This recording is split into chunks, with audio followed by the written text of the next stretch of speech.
Hey guys, I'm super excited to share this. I can't wait to get it all out. So here we go. Okay, so I have been working, empowering women and doing my thing and being a mentor and a spiritual leader to many, and giving my gifts and services for free. I will tell you, for free. And over the years, I've had people tell me, "Why are you doing that? Why do you give your stuff for free? Why aren't you charging people?" and things of that nature. And I've always had this heart-driven motive, just because people I know out there struggle and they need it, because I was there too. And so I did all that, and I ended up partnering with a dear sweet friend of mine, my spiritual leader, my sister in Christ, and we started to do it together. We started to make an impact together. Now, I learned so many things through that journey, and it's been almost 3 years now. I learned how to love on people. I learned how to listen. I learned how to inspire. I learned how to be a life coach. I learned how to minister to people. I learned how to run a ministry team. I learned how to just connect and become one with people. I had so many things that were taught to me. I had to go into corporate America again, because I came from corporate America, but from the other side, and be about helping, health and wellness, and all these skills that I have learned through this journey.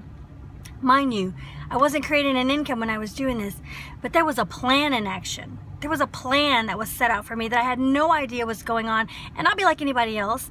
I had moments where I would sit back and wonder, I'm doing this and I'm not creating any income. How am I impacting my family? What am I doing for my family? Things like that. And I would keep God first. I would say, you know what?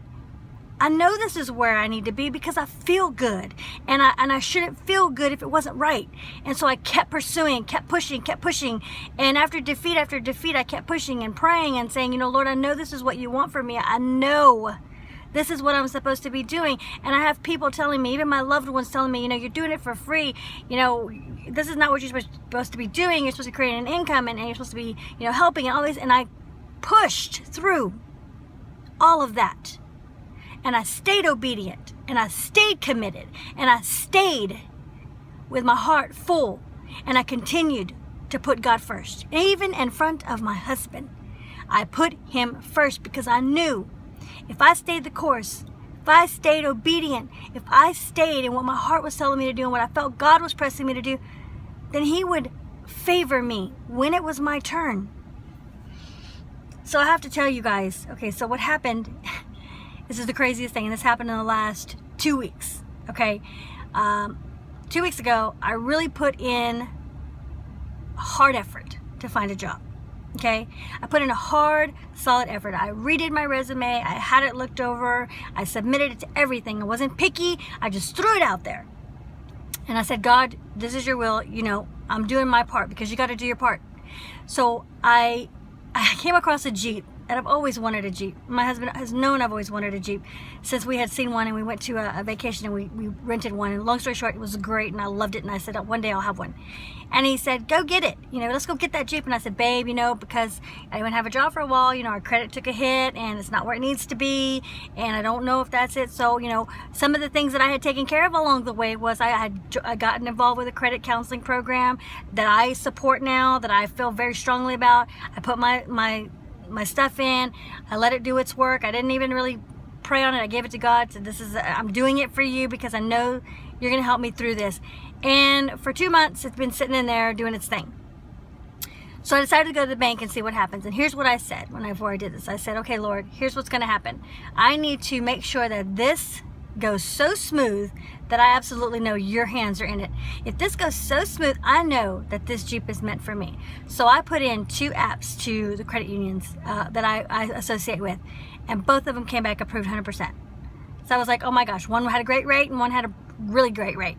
And so I went with a really great rate, obviously, and my credit was phenomenal for me to get this rate. So I'm like, okay, check. Now, you and I both know that you don't go and buy a car unless you got income to pay for it, right? So I totally walked out on faith. I completely walked out on faith, and I knew that if God had this for me, it was going to happen. So I got my Jeep. Literally. I got approved. It was a matter of signing the dotted line. And then from there, I went and picked out my Jeep. And I'm sitting in a brand new 2016 Jeep for my birthday from my husband. Thank you, love. And so, that being said, I had another conversation with God. I said, Lord, if this is meant for me, and everything goes smoothly just like you have let it be, then I need you to help me get a job. I need you to help me pay for this Jeep. I need your favor, Lord. I have grinded, I have worked, I have served you wholeheartedly. I have been there, and I know that you wanted me to do that in those moments, and I have done it. Okay, so let's fast forward. 2 weeks ago, I put in for a job. Last week, I had a job interview on a Thursday. Actually, the week before, I'm sorry. I had a job interview on a Thursday. I went in for some other job, and I did well. I mean, the interview went great, and I felt good. But, I've felt good before, and it didn't come through. So I went in wholeheartedly saying, you know what, Lord, if this is the job you want for me, so be it. It went so well. I have to tell you guys, it went so well that they called me back the next day and said, we've tailored the job to the talents that you have versus the job I went in for. Are you serious? So everything I learned when God had me on this journey to helping people, to health and wellness programs, to living life with others, to being a leader, to learning all the skills and things that are needed for that, God was training me. He was training me so that when I walked into that job that was tailored now to fit me, not the other way around, and I was going to go be about people with a steady income and a great income and a more than I asked for income because I had to be humble. Lord, you are the bomb diggity. You are the one. And I sit to you today. I sit in front of you today with all favor and glory and everything I believe in going to God, because I'm sitting in a brand new 2016 Jeep for my birthday. I start a brand new job on my birthday, July 25th. And I am super excited because all that work, all that sacrifice, all that obedience, all that delivery, even though things were against me saying, why are you doing it for free? What's going on? You're worth more than that. Your value, I know I have value to give to people, and I'm going to give it. I didn't put no price tag on it because that was God's job. And today, I'm sitting victorious. And today, I have a brand new job. And today, I have a brand new car. And today is the day that I'm going to tell you guys, you got to give it to God. You got to let him push you through those troubles. You got to let him, take you and break your vase and rebuild it, because he's got a bigger vision for you. He's got a bigger gift for you. He's got a bigger favor for you. And you have to trust that he knows what he's doing. So from me to you, I am so excited. I'm fixing to get on the air and talk about kingdom finances on just KRGN. And I'm so happy and I'm so excited. Tune in. Lots of love.